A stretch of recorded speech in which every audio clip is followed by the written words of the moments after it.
I'm gonna make a video about the kayak trailer, how I built it, for YouTube.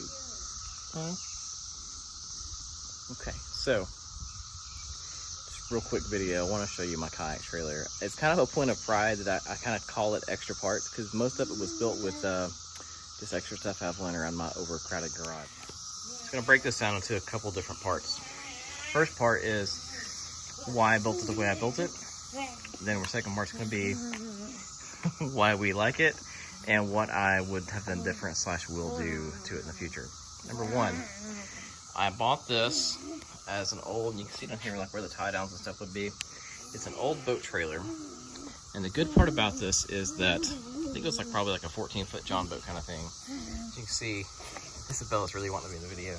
The tongue is already really long, and it's a trailer that you can pull that pin out and rock it down into the water.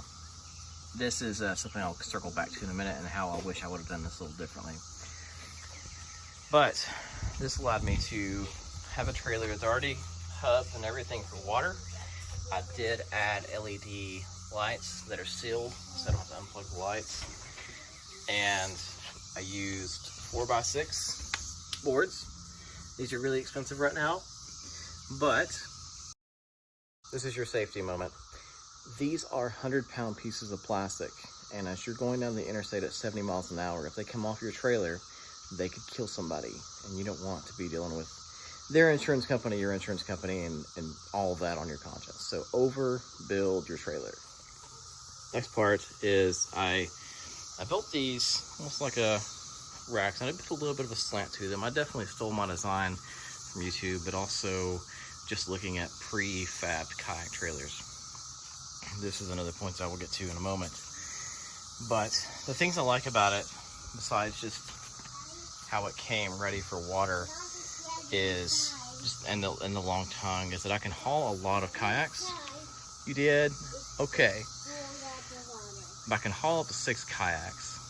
And a couple of things that I did to this, because I don't have 6 kayaks and I don't have a vehicle that will haul 6 people to do a float, is I added this top piece up here recently, and you see those hooks there. I use those for bicycles. I'm watching. Okay, we're gonna take that to the lake with us. Okay, just be careful of it. So that allows me, if I don't have bicycles on this side, to hang the bicycles by their handlebars. And I added a 2x4 here. This is where the seats will hit. And show the water gun. I see. Okay. That's where the seats will hit and the bikes can hang. And I can do it with 4 bikes. And it seems like it's a lot of weight on the trailer though. Just being honest, it's something that you want to try to do. I have this board sticks up beyond the frame. So I would say be careful with that. You know, bicycles are heavier than kayaks most of the time when you put like 4 or 5 on one side. I also added this rod tube up here. I'll probably make a second video about the rod tube. That is a 6-inch rod tube. I can put about 5 to 6 rods in there depending on spinning rods versus bait casters.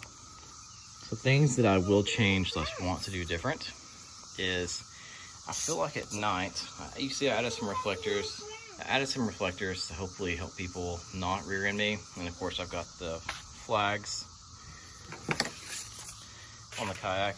I need to adjust that before we go today. It's going to drag the ground, but I really want to get some kind of lighting up that center post. And the way the wires run for the brake lights down there, it shouldn't be too hard to buy some kind of LED, like a light bar that's made for a truck or something, and attach it up here in the middle. I'm not sure what the regulations on that are, but I feel like it would be a lot safer. The other thing that I want to change, just telling you guys in case you're building one, these are 4.8 by 8 wheels. I painted these black because my truck is black, and it matched the frame of the trailer, which I also painted black. It was already black, but I've repainted it a couple times. I think I can get some 10-inch in here. I may, in like kind of post-editing, go through and to do the formulas on, this is an 8-inch tire, how many times does it go around for a mile versus a 10-inch tire and then a 12-inch tire. The bottom line is these just don't last very long because they are running such high RPMs on the road. The other thing I would say to do differently than I did is I bought this Home Depot plastic box as a place to keep stuff, but apparently squirrels. I used all this for watering Mommy. But apparently the squirrels, where I parked this over next to my house, love to eat this plastic. And so it's no longer watertight. I'm gonna have to do something different here. Also, it feels like it's kind of wobbly. I put a piece of wood in here and a piece between it and the frame to try to stabilize it. But this is probably something that's gonna be coming off of it pretty soon. So I don't. Okay, we got our flippers in the trunk. So overall, just not my best decision. The other thing is this chain that I added to stabilize the rack. Like I said, I like that I call this trailer extra parts. But if you look, the bolt goes through, you can see the nut right there.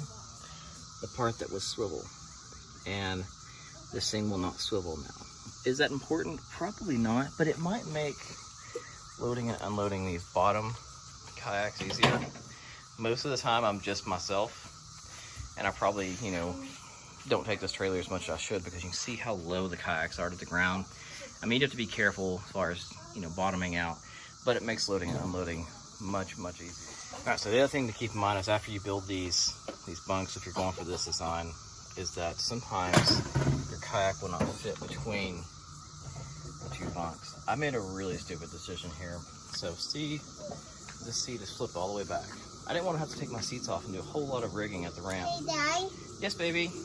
Can we open the trunk out there? Are we gonna open the trunk there? We will. Okay, then y'all work. Okay. So I made the dumb decision of cutting one of these off so that I could more easily slide the big tuna or the Liska on this side. And at that time, I never thought about the fact that I can just loosen these straps, lay the seat back, and it will fit perfectly, almost like it's made for it. I have a friend. I have a butterfly on me. On the big tuna side, kind of backtracking a little bit, I did add 2x4 bunks to this side. Hang on. 2x4 bunks to this side so that it supports the weight of the kayak a little more and spreads it out. If you watched my last video, I talked a lot about the straps and overall just spreading the weight out on that plastic to try to not oil can or break your kayak. But as you can see, once again on this rung, I ended up adding it back.